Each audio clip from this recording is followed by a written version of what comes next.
Welcome, my dear students. In this session, we are doing some questions of logical reasoning from CSAT examination 2023. Already कुछ questions हमने discuss किए हुए हैं. This is the second part, जिसमें से कि बाकी बचे हुए जो questions हैं लॉजिकल रीजनिंग के उनको हम डिस्कस करेंगे. And if you not already subscribe to the YouTube channel और सेशंस देख रहे हो, पसंद आ रहे हैं तो यूट्यूब चैनल को भी सब्सक्राइब कर लेना. साथ में वीडियो को लाइक करना अगर सेशन पसंद आए तो. ठीक है, नहीं पसंद आए तो अलग बात है, तो डिसलाइक भी कर सकते हो, बट पसंद है तो लाइक ज़रूर करना. और साथ में टेलीग्राम चैनल ज्वाइन कर लेना. And you can also message me on Telegram at ADITYAKT. My name is Aditya Kumar Tiwari. First question लेते हैं सेशन का. There are large number of silver coins weighing 2 gram, 5 gram, 10 gram, 25 gram and 50 gram each.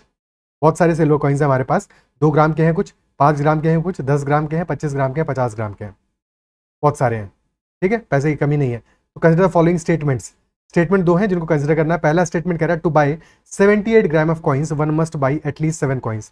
ठीक है, basically shop में बहुत सारे coins रखे हुए हैं और उनका वेट है उनका 2 ग्राम, 5 ग्राम, 10 ग्राम, 25 ग्राम और 50 ग्राम. पहला स्टेटमेंट कह रहा है to buy 78 gram of coins one must buy at least 7 coins. तो क्या ये स्टेटमेंट करेक्ट है, इनकरेक्ट है? Pause the video, think about it, सोचो एक बार, सही है कि गलत है. 78 ग्राम ऑफ कॉइन्स अगर एग्जैक्टली बाई करने हैं, क्वेश्चन कह रहा है, स्टेटमेंट कह रहा है मिनिमम 7 कॉइन बाई करने पड़ेंगे, मिनिमम 7. क्या उससे कम में काम हो जाएगा? देखते हैं. अगर कम में काम करना है तो ज्यादा बड़े वाले कॉइन्स, ज्यादा वेट वाले कॉइन्स को ज्यादा लेने पड़ेंगे. 50 ग्राम का सबसे बड़ा वेट है 50, फिर 25 का एक ले लिया. अब बच गया कितना? 3 ग्राम्स बच गया है. बट ये 3 ग्राम्स कहाँ से लाओगे? 3 ग्राम का कॉइन है नहीं, 2 ही ग्राम का कॉइन है. 2 ग्राम का है या 5 ग्राम का है? 2 ग्राम का है या फिर 5 ग्राम का है? तो प्रॉब्लम हो गया, यानी कि शायद 50 प्लस 25 से कॉम्बिनेशन नहीं बन पाएगा. और क्या कर सकते हैं? 50 ग्राम ले लिया, 10 ग्राम के 2 ले लिए, 70 हो गया. अब 8 ग्राम चाहिए, कैसे होगा? 8 ग्राम के लिए 2 ग्राम के 4 कॉइन्स ले लो. कितने कॉइन्स हो गए? 4 प्लस 3 7 कॉइन्स. यानी कि 7 से कम कॉइन पे अपना काम चलने वाला नहीं है. ठीक है, और कोई तरीका नहीं है. 25 लोगे, 25 अगेन 50 का ही फैक्टर है. तो 25 ग्राम के 2 कॉइन लोगे तो एक 50 ग्राम का कॉइन बनेगा. ऑलरेडी हम 50 ग्राम कॉइन लिए हुए हैं, तो तब भी हमारा नंबर कम नहीं आ रहा. यानी कि 25 ग्राम के कॉइन लेने से और नंबर बढ़ जाएगा, कम नहीं होगा. ठीक है, 10 ग्राम के कॉइन लेके सोचोगे, 10 ग्राम के 7 कॉइन लेके 70 होगा, फिर 4 और लोगे, यानी कि उससे भी नंबर बढ़ने ही वाला है. कोई खास उससे बेनिफिट होगा नहीं. ठीक है, यानी कि डेफिनेटली एटलीस्ट 7 कॉइन चाहिए होंगे. कम से कम 7 कॉइन तो लेने पड़ेंगे बाबा, तब जाके 78 ग्राम बनेगा. तो पहला स्टेटमेंट तो करेक्ट है भाई, बिल्कुल करेक्ट है, कोई डाउट इसमें नहीं है. सेकंड स्टेटमेंट इज इंटरेस्टिंग, बहुत इंटरेस्टिंग स्टेटमेंट है. और उस स्टेटमेंट को to weigh 78 grams using these coins one can use less than 7 coins. अगर 78 ग्राम्स को हमें वेट करना है, वेट करना है इन कॉइन्स के द्वारा, तो क्या करना पड़ेगा? उसके लिए we can use less than 7 coins. क्या ऐसा पॉसिबल है? अभी तो देखा हमने 78 ग्राम्स के कॉइन खरीदने के लिए हमें कम से कम 7 कॉइन लेने पड़ेंगे. और दूसरा स्टेटमेंट कह रहा है अगर हमें 78 ग्राम वे करना है, वे करना है, तो उसके लिए हमें 7 से कम कॉइन में काम चल जाएगा. वीडियो को पॉज करो, सोचो एक बार, क्या ये पॉसिबल है? और अगर पॉसिबल है तो कैसे पॉसिबल है? पजल है ये तो, कैसे पॉसिबल है? ठीक है, या कम 7 से कम कॉइन्स में हम कैसे वे कर पाएंगे? तो जब हम वे करेंगे, वे करेंगे तो हमारे पास 2 पलड़े होंगे. एक में रखा होगा वेट, एक में रखा होगा वेट. ठीक है, वेट टोटल कितना होगा? 78 ग्राम का. और दूसरे में हम रखेंगे आइटम्स जो भी परचेज करने हैं हमको. ठीक है, ओके. तो अगर हमें इन कॉइन्स का यूज करके वेट करना है तब कैसे करेंगे? तब हम कैसे करेंगे, क्वेश्चन ये पूछ रहा है. ठीक है, और ये इन कॉइन्स को वेट करना है, किस चीज को वेट करना है, ये क्वेश्चन नहीं पूछ रहा है. किसी भी चीज को वेट करो, बस 78 ग्राम हमें किसी तरह से वेट करना है. तो अब देखो, एक पलड़े पे तुमने वेट रख दिया, दूसरे पे मेजर करोगे. एक तरीका ये होता है, लेकिन 78 ग्राम का अगर तुम्हारे पास पार्ट नहीं है, तो वेट नहीं है, तो तब क्या करोगे? जैसे तुमने कई बार देखा होगा, दुकानदार क्या करता है, या आप कोई सब्जी की दुकान पे जाओगे तो क्या करेगा? अगर उसके पास लेटेस्ट से उसको वेट करना है, मान लेते हैं 1.5 kg,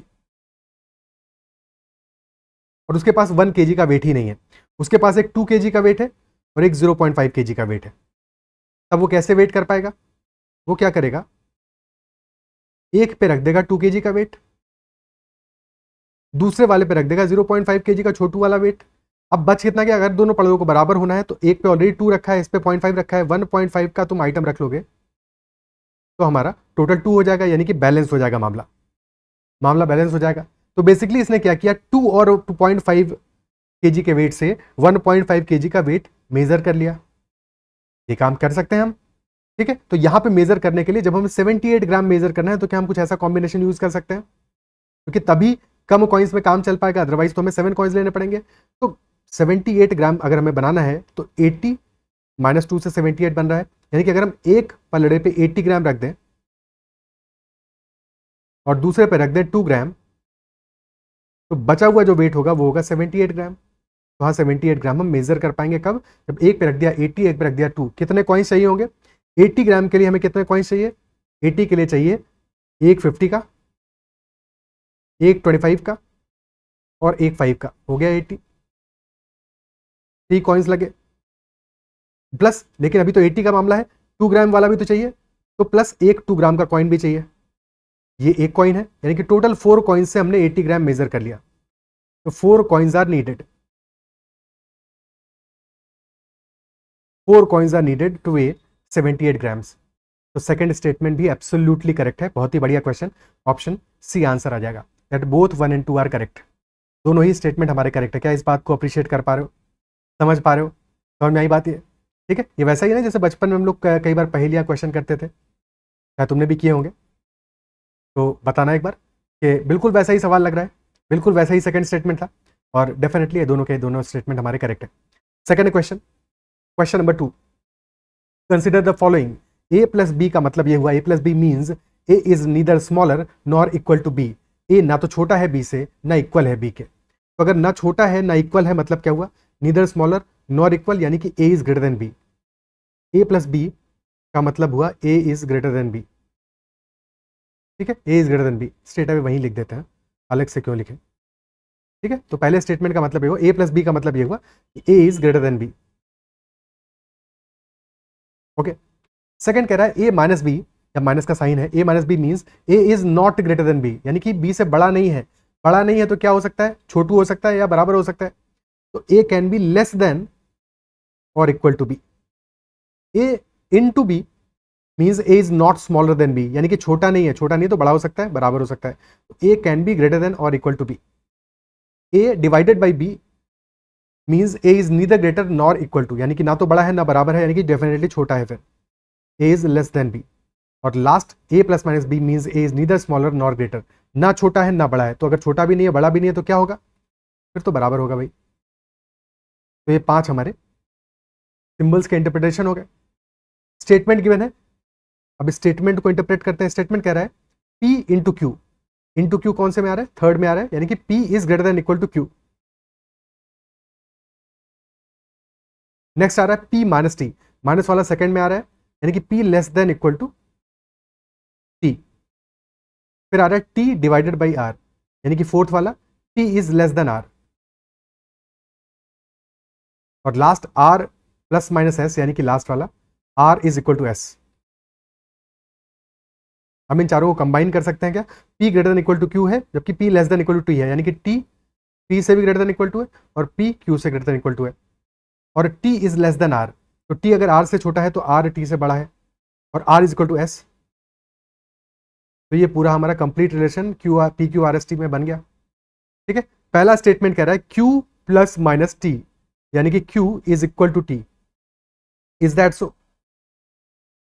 तो पॉसिबल तो है, because Q is less than equal to P, possible है, बट कंक्लूजन नहीं हो सकता, because Q less than T, less than, एक second, Q is less than equal to P, P is less than equal to T, यानी कि Q should be less than equal to T।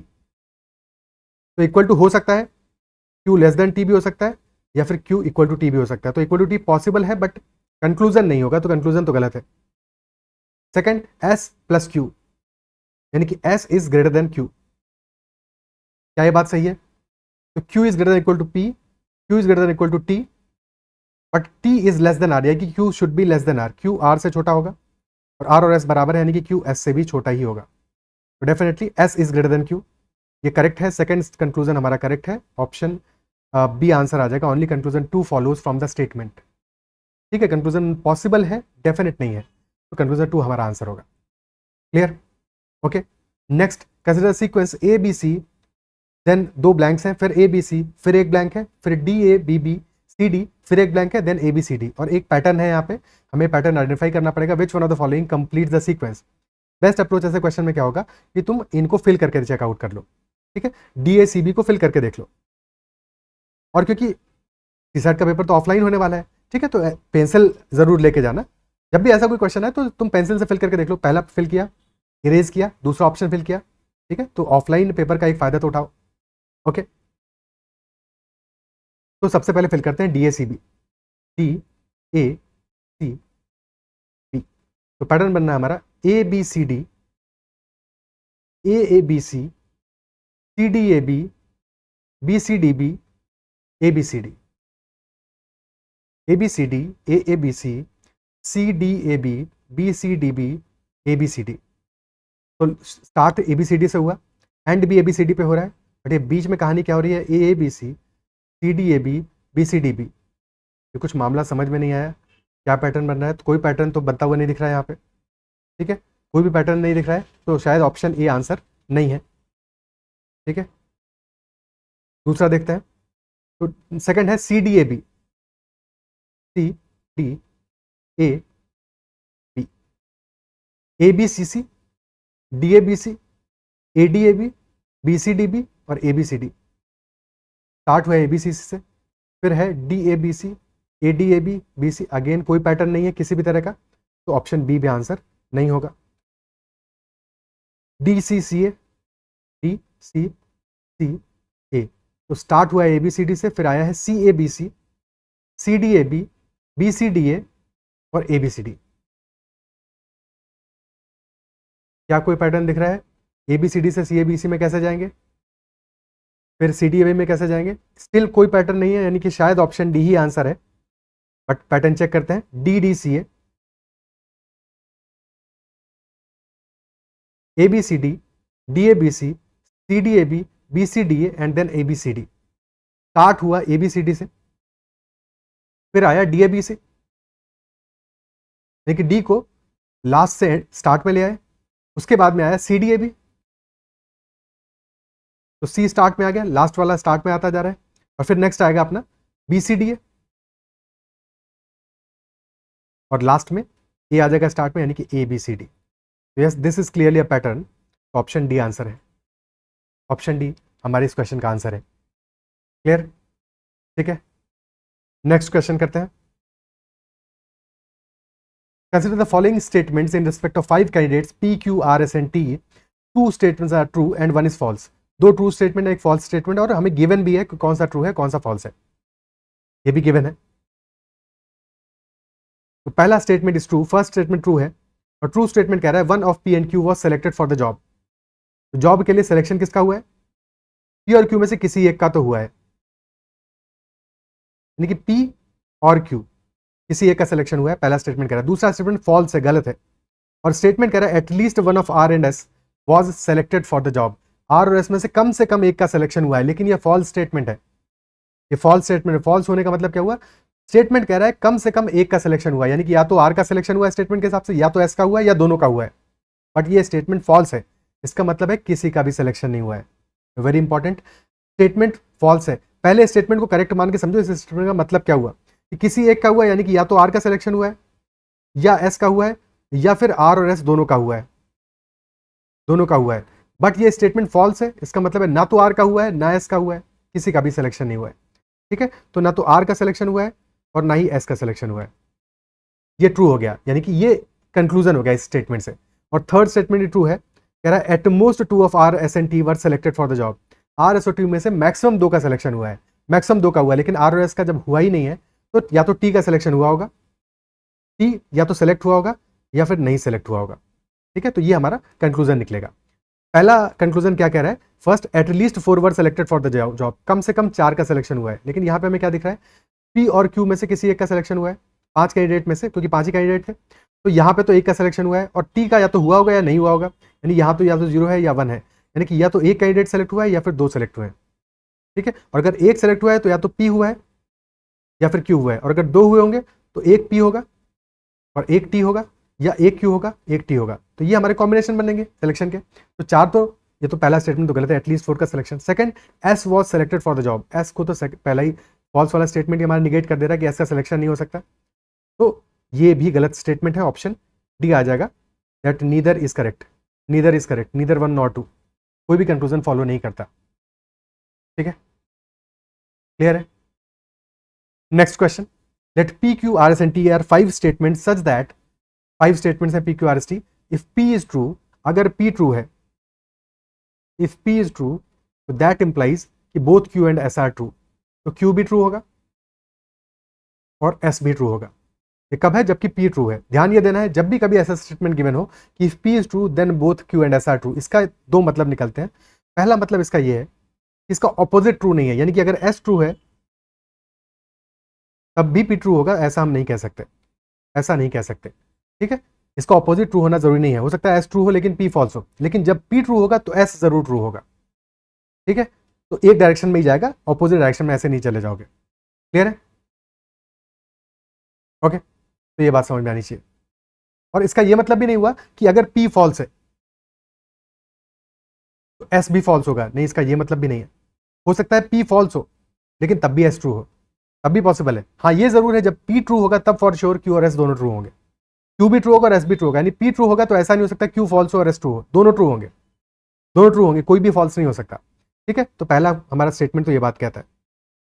Second statement कह रहा है if R and S are true then T is false, अगर R भी true है और S भी ट्रू है तब फिर टी को होना पड़ेगा फॉल्स, तब टी हो जाएगा फॉल्स।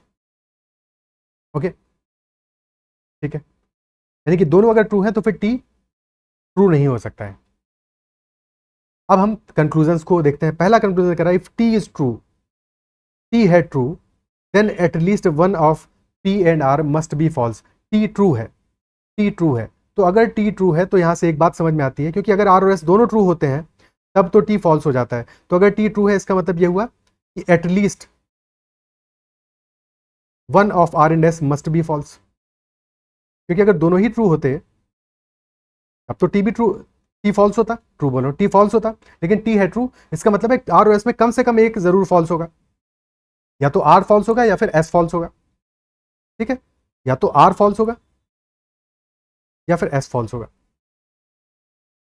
फिर पहला स्टेटमेंट देखो, पहला स्टेटमेंट क्या कह रहा है कि अगर पी ट्रू है तब तो क्यू और एस दोनों को ट्रू होना पड़ेगा। तो अगर पी ट्रू होगा, if P is true then S definitely must be true. ठीक है, तो अगर एस फॉल्स होने की पॉसिबिलिटी बनती है तो यानी कि पी को भी फॉल्स होना पड़ेगा, पी फॉल्स होगा तभी तो एस फॉल्स होगा। तो हम ये भी कह सकते हैं कि या तो आर फॉल्स हो जाए या फिर टी फॉल्स हो जाए, या तो आर फॉल्स हो जाए या फिर पी फॉल्स हो जाए, दोनों में से किसी एक को तो फॉल्स होना पड़ेगा। कोई एक भी फॉल्स हो गया तो फिर टी ट्रू हो सकता है, अदरवाइज टी ट्रू नहीं हो सकता है। बिकॉज अगर देखो क्या क्या केसेस बन सकते हैं, आर ट्रू हो और पी भी ट्रू हो। ठीक है, सेकंड केस बन सकता है आर ट्रू हो पी फॉल्स हो, थर्ड केस आर फॉल्स हो पी ट्रू हो, और फोर्थ केस दोनों ही फॉल्स हो। और इसके लिए हम देखते हैं टी की स्टोरी क्या बनेगी। ओके, अगर आर और पी दोनों ही ट्रू है, अगर दोनों ट्रू है, ठीक है, ये बेसिकली ट्रू के लिए साइन लिखा है हमने, तो ये आरपीटी को ऐसे अलग मार्क कर देते हैं। ठीक है, तो अगर आर और पी दोनों ही ट्रू है, आर ट्रू है, ठीक है, और पी भी ट्रू है, अगर पी ट्रू है तो क्यू और एस दोनों ट्रू है। अब आर भी ट्रू है और एस भी ट्रू है, क्योंकि आर के ट्रू होने का मतलब क्या हुआ कि एस भी ट्रू हो गया, और आर और एस दोनों ही ट्रू है तो फिर टी को तो होना पड़ेगा फॉल्स। लेकिन टी फॉल्स है नहीं, टी ट्रू है, इसका मतलब है इन तीनों में से कोई एक केस होगा, इनमें से कोई एक केस होगा तभी तो फॉल्स हो पाएगा, क्योंकि पहले वाले केस में तो पक्की बात है टी फॉल्स होगा, तो ये वाला केस नहीं होगा, यानी कि आर और पी में से कम एक फॉल्स होगा, यानी कि फर्स्ट करेक्ट है, एटलीस्ट वन है, दोनों भी हो सकते हैं फॉल्स, बट कम से कम एक जरूर फॉल्स होगा। Second statement, Q is true then P is true, तो जैसा हमने देखा था कि अगर पी ट्रू है इसका मतलब ये हुआ क्यू और एस दोनों ट्रू होंगे, लेकिन इसका ऑपोजिट ट्रू नहीं होता इससे, कि अगर क्यू ट्रू है तो पी भी ट्रू होगा, तो जरूरी नहीं है, ये पॉसिबल है, पॉसिबल है, जरूरी नहीं है। ठीक है, यानी हमेशा गलत तो ऐसा जरूरी नहीं, हो सकता है कि दोनों भी ट्रू हो, बट पॉसिबल है, कंक्लूजन नहीं हो सकता। कंक्लूजन वो होता है जो कि हमेशा करेक्ट हो, ऑलवेज करेक्ट हो, ऑलवेज करेक्ट नहीं है, यानी कि ऑप्शन ए आंसर है, one only, one only will be the answer. Okay, ठीक है, next question, a cuboid of dimension 7 centimetre cross 5 centimetre cross 3 centimetre is painted red green and blue colour on each pair of opposite faces of dimension. तो 7 cross 5 वाले dimension पे हमने क्या paint किया है, red paint किया है, 5 cross 3 पे पेंट किया है हमने ग्रीन, और 7 क्रॉस 3 पे पेंट किया है हमने ब्लू। ठीक है, तो क्यूब है हमारा 7 क्रॉस 5 क्रॉस 3 का।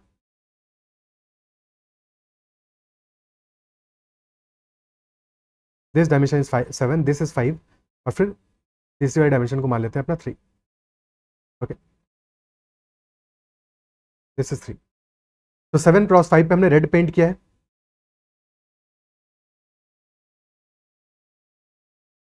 फिर 5x3 पे पेंट किया है ग्रीन, ठीक है, 5x3 पे पेंट किया है हमने ग्रीन, भाई ये 5 है, ठीक है, तो 5x3 पे ग्रीन आ जाएगा बिकॉज ये वाला 3 है, और 7x3 पे आ जाएगा ब्लू,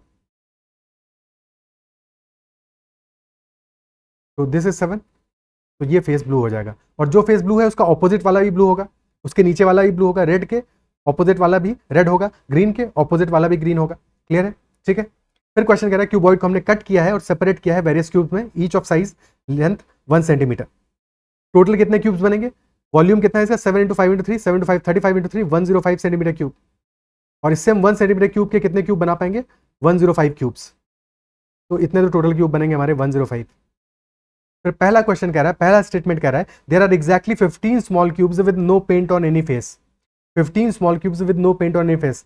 पहले वाले सेशन में हमने ऐसा एक क्वेश्चन किया था कि जब भी कभी ऐसा नंबर गिवन हो तो हम क्या करेंगे, अगर हमारी डायमेंशन है 753, तो और अगर ए बी सी डायमेंशन होती है क्यूबॉइड की, तो a-2 into b-2 into c-2 इतने हमारे क्यूब्स होंगे जिनका कि कोई भी फेस पेंटेड नहीं होगा, यानी कि अंदर वाले जो क्यूब्स होंगे, बाहर वाली साइड के क्यूब्स को हटा देना है हर एक फेस से, ठीक है, हर एक फेस से बाहर वाली साइड वाले क्यूब्स को रिमूव कर दिया हमने, तो बच गया हमारा 7-2 इंटू 5-2 इंटू 3-2, यानी कि 3-2 यानी कि आ जाएगा 5 इंटू 3 इंटू 1, तो टोटल 15 ऐसे क्यूब्स आएंगे जिनका कि कोई भी साइड कोई भी फेस पेंटेड नहीं होगा। तो पहला स्टेटमेंट एब्सोल्युटली करेक्ट है, बिल्कुल करेक्ट है। Second statement correct, there are exactly 6 small cubes with exactly 2 faces, exactly 2 faces, one painted with blue other painted with green, यानी कि सिर्फ 2 फेस पेंटेड है, एक ब्लू और एक ग्रीन, एक फेस ब्लू पेंटेड और एक फेस ग्रीन पेंटेड है, ऐसे 6 क्यूब्स होंगे, ऐसा ये क्वेश्चन कह रहा है।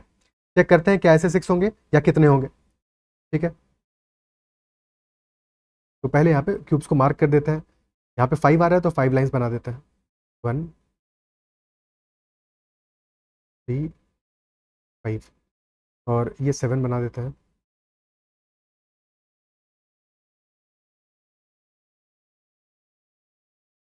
ओके। लेकिन यहाँ पे तो कोई भी ऐसा क्यूब नहीं मिलने वाला जिसका कि ब्लू और ग्रीन पेंटेड हो, है कि नहीं, सिवाय साइड के क्यूब के। अगर हम ये साइड वाला क्यूब देखें, ठीक है, इस वाले क्यूब को देखोगे तो इसका एक फेस हमारा रेड है, एक फेस ब्लू है और एक फेस ग्रीन है, लेकिन इसके 3 फेस पेंटेड है, और क्वेश्चन कह रहा है एग्जैक्टली 2 फेस पेंटेड हो, यानी कि इस वाले क्यूब की बात नहीं कर रहे हम, ठीक है। तो यहाँ पे भी बना देते हैं, फिर देखते हैं,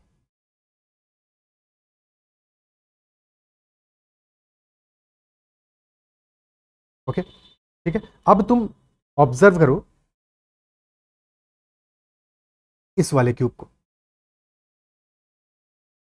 इस वाले क्यूब को, इसका एक फेस ग्रीन होगा, ये वाला फेस ग्रीन है और ये वाला फेस ब्लू है, और इसके 2 ही फेस पेंटेड है, जो बीच में क्यूब आ रहा है, और ऐसा कितने क्यूब होंगे, ये वाला क्यूब तो दिख रहा है, इसके बगल वाले क्यूब पे आ गया, कॉर्नर वाला क्यूब आ गया, कॉर्नर वाले क्यूब काम नहीं करेंगे क्योंकि कॉर्नर वाले क्यूब के हमेशा 3 फेस पेंटेड होते हैं, 2 फेस पेंटेड होंगे जो कॉर्नर के अलावा हमारा एज पे लाई करेगा बट कॉर्नर पे नहीं होगा। और ऐसा ये जो फेस है, ऐसा ये जो है, एक क्यूब यहाँ पे आया, एक क्यूब ये नीचे आएगा, ऐसे ही एक क्यूब हमें यहाँ पे मिलेगा, ये वाला क्यूब, और ऐसे ही एक बॉटम में भी मिलेगा, तो टोटल ऐसे 4 क्यूब्स मिलेंगे, 4 क्यूब्स मिलेंगे हर एक साइड में मिला के, टोटल 4 होंगे, 6 नहीं होंगे, तो सेकंड स्टेटमेंट इनकरेक्ट है, फर्स्ट करेक्ट है, ऑप्शन ए आंसर आ जाएगा, ठीक है, ऑप्शन ए आंसर आ जाएगा। अब यहाँ पे तुम कमेंट में आंसर करना कि ऐसे कितने क्यूब्स होंगे, या फिर पहले मैं समझा देता हूँ एक और के लिए, फिर तुमसे पूछता हूँ, ठीक है। ऐसे कितने क्यूब्स होंगे एग्जैक्टली 2 फेसेस पेंटेड, और वो फेसेस क्या है उसके, रेड हो और ग्रीन हो, रेड एंड ग्रीन, ऐसे कितने आएंगे, तो रेड और ग्रीन वाले कितने आएंगे, एक तो देखो ये वाला आएगा, ये वाला देखो, है ना, एज पे लाई कर रहा है, एज पे लाई कर रहा है, और कॉर्नर वाला नहीं है। सिमिलरली इसके बगल वाला भी रेड और ग्रीन है, इसके बगल वाला भी रेड और ग्रीन है, यानी कि एक एज पे कितने हैं, 3 है, ऐसे 3 है, और कितनी एजेस होंगी, ऐसी 4 एजेस होंगी, चारों तरफ देखो ऐसी 4 एजेस होंगी, यानी कि ऐसे 3 इंटू 4 आ जाएंगे, एक एज पे 3 है, 3 इंटू 4 यानी कि 12 ऐसे क्यूब्स होंगे, ठीक है। अब तुम कमेंट में मुझे आंसर करके बताना एग्जैक्टली 2 फेस पेंटेड वाले ऐसे कितने होंगे जिनका एक फेस होगा रेड और एक फेस होगा ब्लू, कितने आएंगे ऐसे, ये कमेंट में आंसर करना, ठीक है। Next question, the letters of the word incomprehensibilities are arranged alphabetically in reverse order. अब इतना बड़ा वर्ड दे दिया गया है, जबरदस्ती टाइम वेस्ट करने के लिए दिया गया है, ठीक है, जबरदस्ती हमारा समय खराब करने के लिए। तो ऐसे क्वेश्चन को लास्ट के लिए रखो, क्योंकि इसमें इतने सारे लेटर्स हैं कि तुम्हें ऑर्डरिंग करने में कहीं पे गलती हो सकता है, कहीं मिस्टेक हो सकता है, टाइम ज़्यादा खराब होगा, ठीक है, टाइम ज़्यादा खराब होने का स्कोप है। कोई कहीं पे मिस्टेक कर दिया तुमने लिखते समय या कुछ करते समय, ठीक है, ऑर्डरिंग में कहीं कोई लेटर मिस हो गया तो प्रॉब्लम हो जाएगा। तो ऐसे क्वेश्चन को लास्ट के लिए रखना है, ठीक है। लेटर्स को अरेंज करेंगे हम किस ऑर्डर में, रिवर्स ऑर्डर में अरेंज करेंगे। So how many position of the letters will remain unchanged, कितने ऐसे होंगे जो कि अनचेंज रह जाएंगे, ठीक है। कोई फॉर्मूला तो लग नहीं जाएगा इसमें, तो लिखते हैं इसको INCOMPRENSI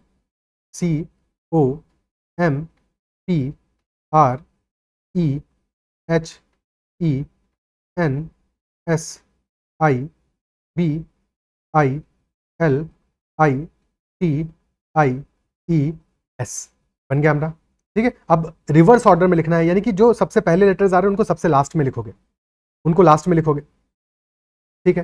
तो ए तो आ नहीं रहा, कहीं पे बी आ रहा है, बी आ रहा है तो सबसे आखिर में हमने एस के नीचे लिख दिया बी और बी को क्रॉस कर दिया। नेक्स्ट आ रहा है सी, सी एक ही बार आ रहा है तो सी को भी क्रॉस मार दो और सी को यहाँ लिख दिया। फिर डी आ रहा है क्या, डी तो नहीं आ रहा है, ई आ रहा है। कितने ई आ रहे हैं, 1 2 और 3, तो तीनों ई को हमने ये क्रॉस किया है, ठीक है, और लिख दिया लास्ट में, ठीक है, 5 हो गए। अब इसके बाद में ई के बाद में एफ आ रहा है क्या, एफ नहीं आ रहा है, जी नहीं आ रहा है, एच आ रहा है तो एच को क्रॉस किया। फिर आई आ रहे हैं, आई कितने आ रहे हैं, 1 2 3 4 5 आई आ रहे हैं, तो एक आई के नीचे आई आ गया यहाँ पे, यानी दोनों सेम पोजीशन पे आ गए। फिर एक आई, फिर एक आई, फिर एक आई, फिर एक आई, यानी कि 2 आई ऐसे आ रहे हैं जिनका पोजीशन अनचेंज रहे। तो 2 तो अपना आंसर है ही, यानी कि नन और 1 तो आंसर नहीं होगा, ठीक है। अब 2 या फिर 3 में से कोई आंसर होगा। आई अपने कंप्लीट हो गए। फिर जे आ नहीं रहा है, के नहीं आ रहा है, एल आ रहा है, एल आ रहा है, एम आ रहा है, एन आ रहा है। एल आ रहा है एक बार, एल लिख दो, एम आ रहा है एक बार, एम लिख दो, एन आ रहा है 2 बार तो एन लिख दो, ठीक है। अब आ रहा है ओ, ओ को लिख दिया। अब इसके बाद में पता है कि कोई भी अब कॉमन नहीं आ सकता, क्योंकि सारे के सारे क्रॉस हमें यहाँ पे दिख रहे हैं, तो अब इनके नीचे जो भी लिखेंगे वो इनसे मैच तो नहीं करेगा, ठीक है, यानी कि आंसर अपना 2 है, ये तो क्लियर हो गया है। बस लिखने के लिए कंप्लीट कर देते हैं इसको, आंसर तो 2 आ गया अपना, ठीक है। ओ कंप्लीट हो गया। इसके बाद में आएगा पी, फिर आएगा आर, देन आएंगे 2 एस हैं और लास्ट में आएगा टी। तो आंसर अपना 2 पहले ही हमने मार्क कर दिया था। अप्रोच क्लियर हुआ, ठीक है। हालांकि बहुत लंबा ये इन्होंने वर्ड दे दिया है टाइम खपाने के लिए, तो इसको लास्ट में करोगे, गलती होने का स्कोप है, बिकॉज हो सकता है जब तुम स्टार्ट में करो तो कहीं पे कोई एक लेटर मिस हो जाए, तुमसे एल मिस हो जाए, ठीक है, दोबारा लिखना पड़े, काट कूट करना पड़े, तो पेंसिल से करोगे ऐसा किसी भी चीज़ को, ताकि इरेज करना तुम्हारे लिए आसान हो जाए। गलती जैसे ही पता चले तुरंत तुम इरेज कर पाओ, ठीक है। और इतना सफिशिएंट गैप तुमको रखना पड़ेगा। अब क्वेश्चन पेपर में ठीक इसके नीचे नहीं लिख पाओगे, क्योंकि ठीक इसके नीचे लिखने की कोशिश करोगे तो तुमसे गड़बड़ होने का स्कोप ज़्यादा बढ़ेगा तुम्हारा, ठीक है। आगे बढ़ते हैं।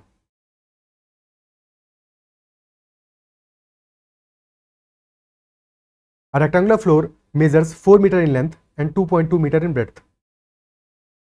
तो फ्लोर का मेजरमेंट क्या है, 4 मीटर लेंथ में है और 2.2 मीटर है ब्रेड्थ, ठीक है। टाइल्स है और टाइल्स का साइज क्या है, 140 centimetre by 60 centimetre, 140 centimetre by 60 centimetre size की टाइल्स है, okay. And they have to be laid such that the tiles do not overlap, tiles overlap ना करें, यानी कि अगल बगल रखनी है, एक दूसरे के ऊपर नहीं रख देनी है। A tile can be placed in any orientation so long as its edges are parallel to the edges of the floor. तो बेसिकली किसी भी ओरिएंटेशन में रखो, बट ऐसा कैसा नहीं रखना है, एजेस पैरेलल होनी चाहिए फ्लोर के, ऐसा रखना है, टेढ़ा मेढ़ा नहीं रखना है कि तुम्हारा फॉर एग्जांपल इस तरह से है कहानी और तुमने टेढ़ा रख दिया टाइल, ना ऐसा नहीं रख सकते, ठीक है, टेढ़ा नहीं रख सकते, बाकी तुम कैसे भी रखो कोई दिक्कत नहीं है। फिर क्वेश्चन कह रहा है tile can be placed in any orientation, fine, what is the maximum number of tiles that can be accommodated, maximum number of कितनी टाइल्स होंगी जिनको कि अकोमोडेट कर पाएंगे। अब यहाँ पे देख पा रहे हो डायमेंशन है तुम्हारी 4 क्रॉस 2.2, यानी कि 400 सेंटीमीटर क्रॉस 220 सेंटीमीटर, ये डायमेंशन आ रहा है, और एक टाइल का डायमेंशन है 140 सेंटीमीटर क्रॉस 60 सेंटीमीटर। तो डेफिनेटली ये मल्टीपल तो नहीं आ रहा है, यानी कि डिवाइड करके तो नहीं सॉल्व कर पाओगे इसको, ठीक है, अगर मल्टीपल आता तो बहुत ईजी हो जाता है क्वेश्चन, डिवाइड करके सॉल्व हो जाता है, बट वैसे सॉल्व नहीं होगा, यानी कि हमें इसमें दिमाग लगाना पड़ेगा, सोचना पड़ेगा टाइल्स को हम कैसे प्लेस करें, कैसे प्लेस करें। तो कोशिश करते हैं रखने की। ओके, तो एक डायमेंशन है हमारा 220 और एक डायमेंशन है 400। 140/60 की टाइल्स है, तो मान लिया हमने 140 की दो टाइल्स रख दें, तो एक 140/60 की टाइल ये रख दी और फिर एक और 140/60 की टाइल रख दी, तो दिस इज 140, दिस इज 140 और ये हमारा 60 है, दिस इज 60। ठीक है, और 60 में और कितने रख सकते हैं, दो और रख सकते हैं यहाँ पे।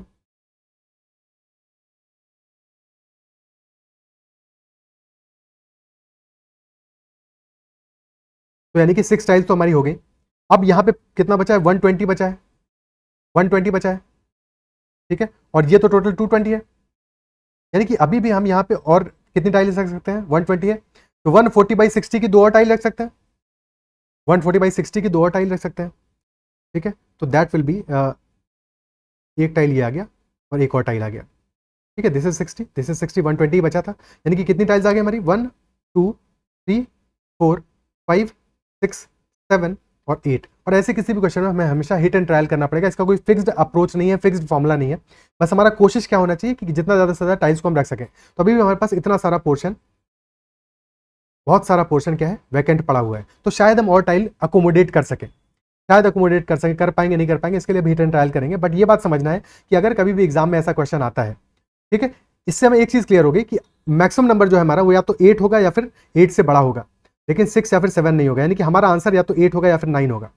ठीक है, या तो ऑप्शन सी आंसर होगा या फिर ऑप्शन डी आंसर होगा, ए और बी नहीं होगा। इतना तो क्लियर हो गया, इतना तो हमें क्लियर हो गया।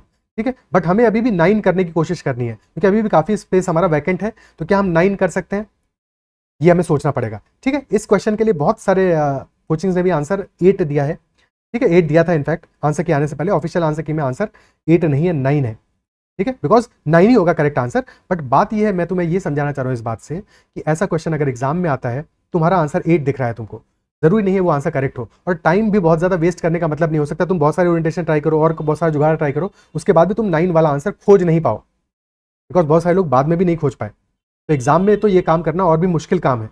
ठीक है, तो दो तरीके हैं यहाँ पे इस क्वेश्चन को अटेम्प्ट करने के। तुम्हारा अगर 8 निकल गया, 9 निकल आया पहले ही, तो वेल एंड गुड है, तब तो कोई दिक्कत ही नहीं, 9 मार्क कर दोगे। बट अगर 8 आया है तो भी ये समझ में आना चाहिए कि आंसर या तो 8 होगा या फिर 9 भी हो सकता है, पॉसिबल है, या फिर ग्रेटर देन इक्वल टू 8 होगा आंसर हमारा, बिकॉज ऑप्शन पे डिपेंड करेगा।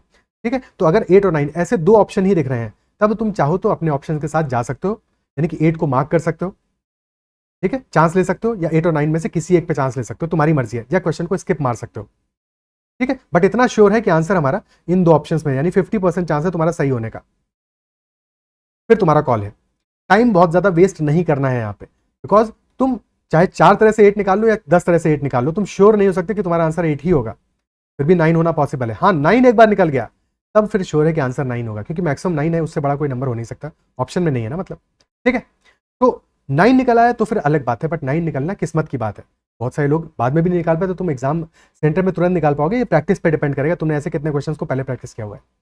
तो ऐसे क्वेश्चन को एग्जाम में लास्ट के लिए रखना है। एक तुमने निकाल लिया, तुम 8 पे पहुंच गए, तो तुम्हें पता है 8 या फिर उससे बड़ा आंसर होगा, चाहो तो रिस्क ले लो, मार्क कर दो 8 को, या फिर 8 से बड़ा आंसर यानी कि 9 को मार्क कर दो, डिपेंड करता है टोटली तुम्हारे ऊपर, क्योंकि तुमको लगता है बहुत सारा स्पेस खाली है, तो अभी एक और अकोमोडेट हो जाएगा कहीं पे, मार्क कर सकते हो 9 को उस अंडरस्टैंडिंग के साथ में। होगा नहीं होगा, अभी तो किस्मत पे है। ठीक है, बट समझते हैं कि यहाँ पे 9 कैसे हम अकोमोडेट करेंगे। ठीक है, एक बार फिर से बनाते हैं डायग्राम को। तो दिस इज 220 और ये डायमेंशन है 400। अब हमने क्या किया, 140/60 के दो रख देते हैं।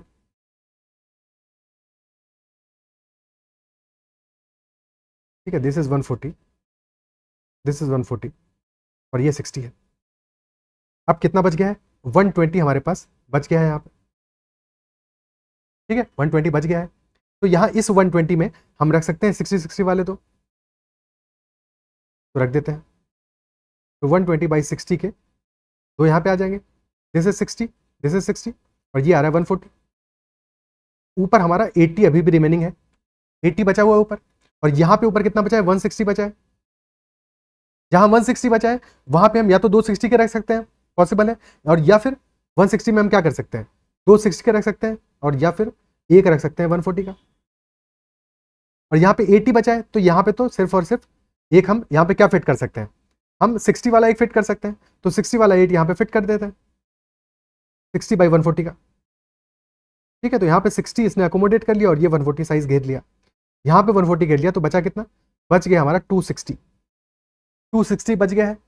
यानी कि इस 260 में हम 460 वाले रख सकते हैं, ठीक है, और 460 वाले यहाँ रखेंगे 2 और 140 का, यानी 4 टाइल्स आ पाएंगे। बेसिकली मतलब ये हुआ कि यहाँ पे तुमने 160 बजाय 140 का एक टाइल रखा, ये 60 आ गया यहाँ पे, फिर एक टाइल रखोगे, एक और 60 चला गया, फिर एक टाइल रखोगे, 180 हो गया, और फिर एक टाइल रखोगे तो एक और 60 हो गया। बचेगा कितना, ये जो बीच में पोर्शन है ये 20 बचा।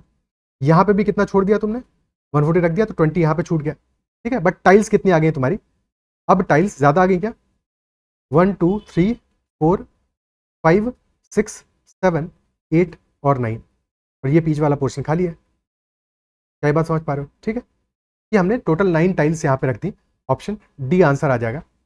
Is that clear? ठीक है, तो इस तरह से हम 9 टाइल्स को रख सकते हैं यहाँ पे। क्या बात समझ में आती है? 9 टाइल्स को रखना पॉसिबल है। क्या बात अप्रोच क्लियर होता है? तो 9 हमारा आंसर होगा, ऑप्शन डी। बट ऐसे क्वेश्चन में एग्जाम में अगर तुम्हारा 8 बार बार निकल रहा है, क्योंकि ऐसा हो सकता है तुम्हारा 8 आए, फिर तुम एक बार ट्राई करो 8 आए, तो बिल्कुल भी पैनिक नहीं करना है, टाइम वेस्ट नहीं करना है उस क्वेश्चन का, या तो 8 मार्क करके आगे बढ़ जाओ, या तुमको लगता है 9 आ सकता है क्योंकि बहुत स्पेस खाली है, तो 9 मार्क करके आगे बढ़ जाओ, आगे बढ़ जाओ, निकल जाओ, फंसो नहीं उसमें। स्किप मारना चाहते हो स्किप मार दो, लेकिन टाइम काफी लगाए हो और तुमको पता है कि 8 और 9 में से आंसर 6 और 7 नहीं है, 50% काम तुम्हारा हो गया है, तो बेटर रहेगा कि वहां पे उतना रिस्क तुम ले सकते हो। ठीक है, टोटली योर कॉल। ठीक है, क्योंकि ऐसा रिस्क बहुत लिमिटेड क्वेश्चंस में लेना है, मैक्सिमम क्वेश्चन को सॉल्व करना है। ऑप्शन से मेरे हिसाब से तुमको ये अप्रोच, ये क्वेश्चन क्लियर हो गया होगा कि कैसे हमने इस क्वेश्चन को सॉल्व किया। ठीक है, और आई बिलीव कि जो भी क्वेश्चन हमने सेशन में डिस्कस किया, सारे के सारे क्वेश्चन तुमको समझ में आए होंगे और सबका कॉन्सेप्ट क्लियर होगा। अगर चीज़ें पसंद आई हैं, सेशन में सारे के सारे सॉल्यूशंस तुमको समझ में आए हैं, तो सेशन को लाइक जरूर करना है। अगर अब तक चैनल को सब्सक्राइब नहीं किया है तो जरूर से कर लेना, साथ में अपना अप्रिसिएशन और फीडबैक भी दे सकते हो। कोई डाउट है, कोई क्वेरी है, कोई क्वेश्चन है, चाहे इस क्वेश्चन में हो, इससे पीछे वाले किसी क्वेश्चन में हो, make sure to comment that as well. ठीक है, अपना डाउट भी जरूर से मेंशन करना, कोई अप्रिसिएशन हो, कोई फीडबैक हो तो भी जरूर से देना। ठीक है, that is all for this session and bye bye, take care. और टेलीग्राम चैनल चाहो तो वो भी ज्वाइन कर सकते हो। That is all, bye bye, keep learning.